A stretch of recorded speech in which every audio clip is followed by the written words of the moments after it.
Well, a couple of days ago we got a bombshell that Pauline is a little girl in Donkey Kong Bonanza.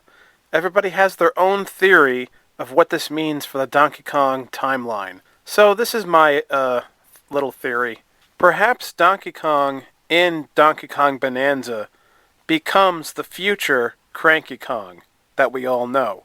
This would have to make the Cranky Kong in Donkey Kong Bonanza a different Cranky Kong. I know it's confusing, but this could make sense. Suffice to say, this alters the point of view we have about what transpired during the original events of the original Donkey Kong arcade game. We always thought that Donkey Kong was in love with Pauline, and so was Mario, and they were both fighting for her. But now that we see that Donkey Kong grew up with Pauline when she was a little girl, this really does change things quite a bit, which is really interesting. It's a neat way to put a new twist on an old game, to breathe some more life into the original 80s arcade game of Donkey Kong, which is a really interesting idea, actually. So what I'm saying is Donkey Kong in Donkey Kong Bonanza does actually become Cranky Kong. This is Cranky Kong when he's younger, okay? Like Donkey Kong in Donkey Kong Bonanza is not the same Donkey Kong in the Donkey Kong Country games. That's the future Donkey Kong. So the Kong you're playing as in Donkey Kong Bonanza is actually the younger version of Cranky Kong. So in the original 80s Donkey Kong arcade game, Donkey Kong is not in love with Pauline. He's just being overprotective of her.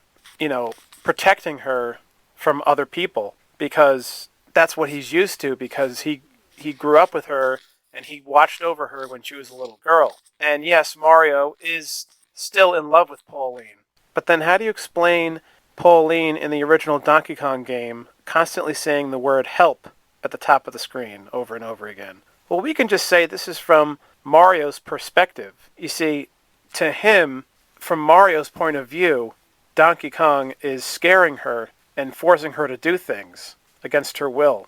In Mario's mind, Donkey Kong is a threat to her, and Mario's trying to protect her because he has fallen in love with her, and he's trying to get her away from Donkey Kong. But that doesn't mean that Pauline is really actually yelling for help. That could just be from Mario's point of view, really.